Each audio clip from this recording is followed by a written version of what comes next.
BC Liberals are the party that introduced the carbon tax, we oppose it completely. We oppose it especially now completely, given the skyrocketing prices we're seeing at the pumps. And that's going to be a big issue here in Surrey South. We also have one of the least affordable housing markets in the entire world, actually third in the world behind just Hong Kong and San Jose. It seems really the only thing that people in British Columbia could even hypothetically afford if they wanted to are hard drugs, because the government is giving those away for free.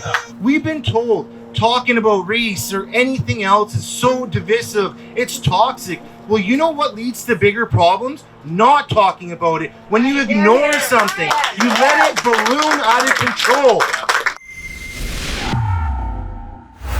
Drea Humphrey here with Rebel News in South Surrey, British Columbia. I'm here at the campaign launch for a new candidate who will be running in this riding. His name is Harman Bhangu, and he is part of the Conservative Party of British Columbia. For those of you who haven't been following, what used to be called the BC Conservatives is now taking on a new look.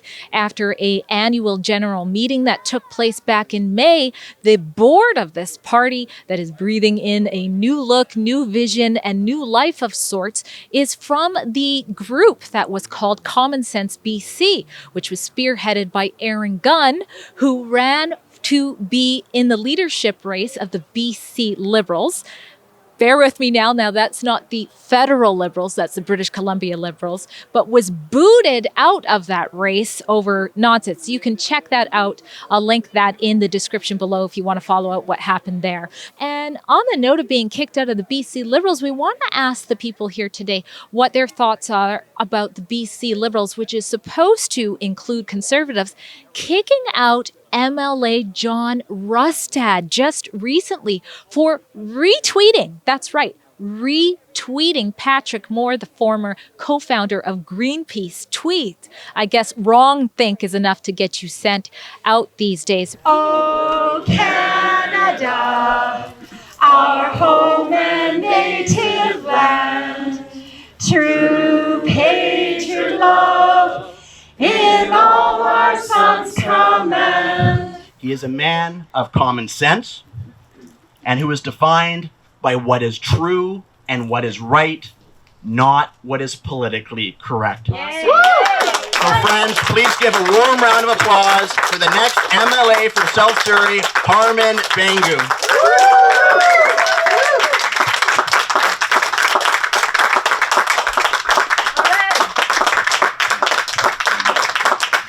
I always thought there would be someone out there that would invigorate, get everything, talk for the common person. I just don't see that there anymore.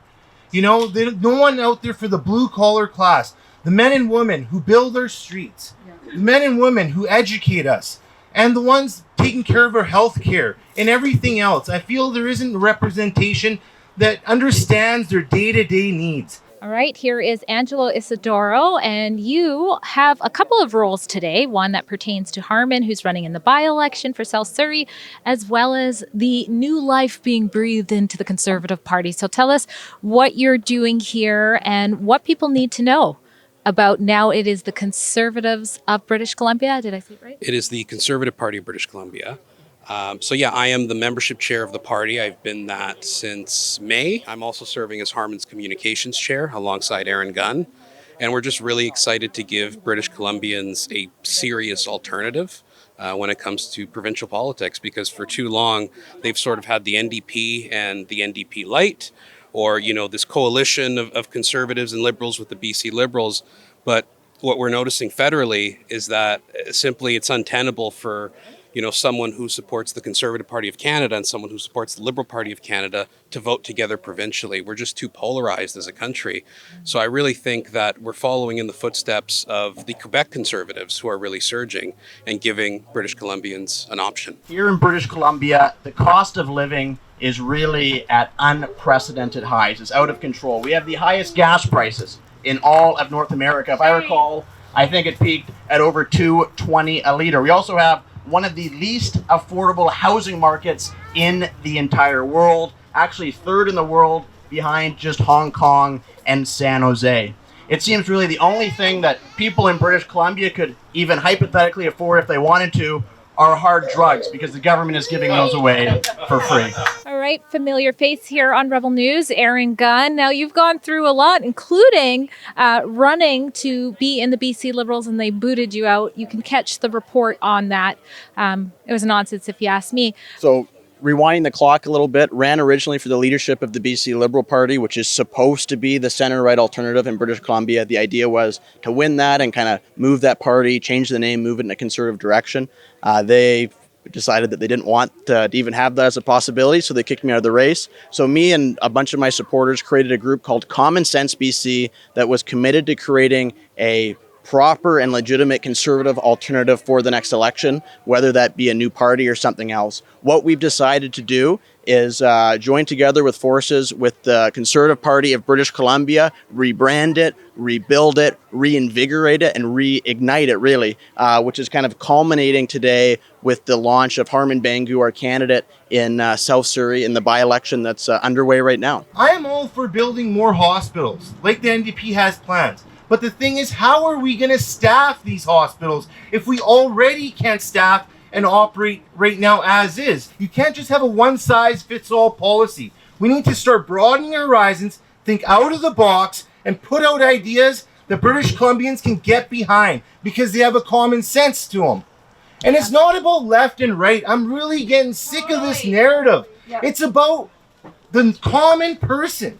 That's who we really need to think about. You got to think about the grandmother, the parents, the little kids, and everyone else. They need to have a future. Yes, they do. Thank you.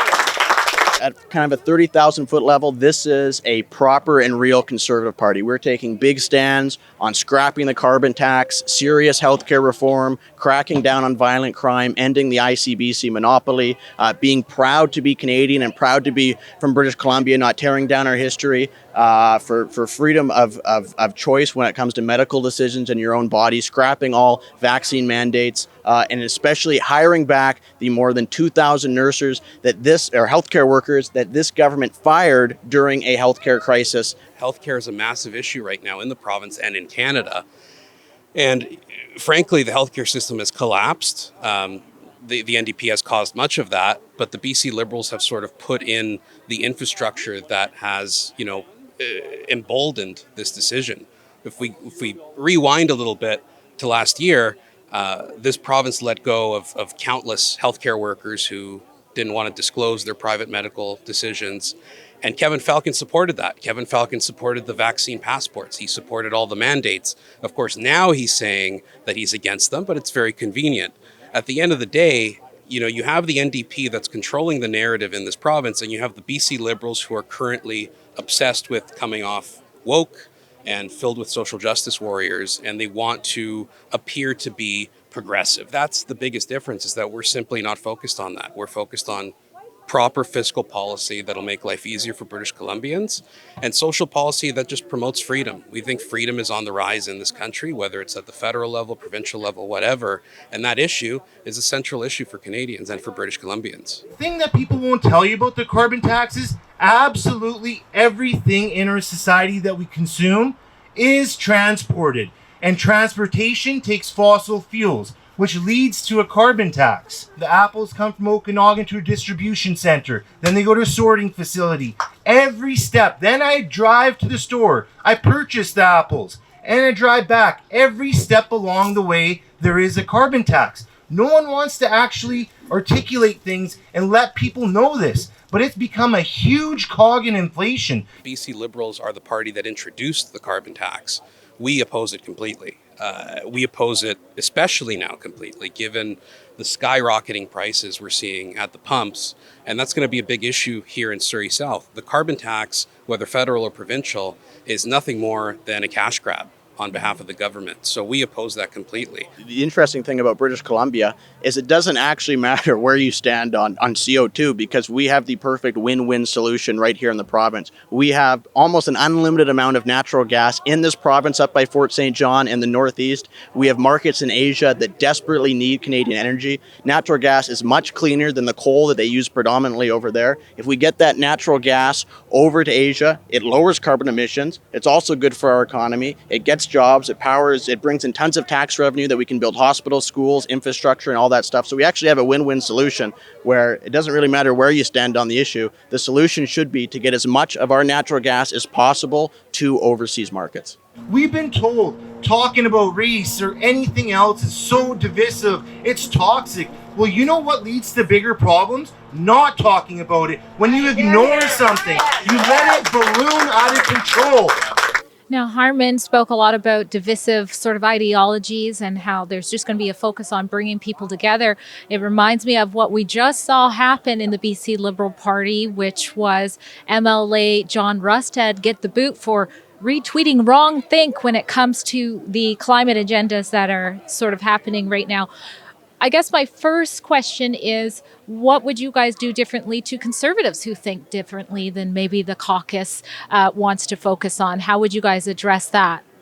Well, what I would say is that, I mean, looking at the John Rustad case, all he did was retweet Patrick Moore, one of the founders of Greenpeace. And I believe the context of the tweet had to do with the fact that there are large NGOs who seek to profit off of climate alarmism. It is purely reactionary. It is purely this attempt by, red Tory conservatives, whatever you want to call them, to try and appease a population of people that will never vote for you. They're just messing with you.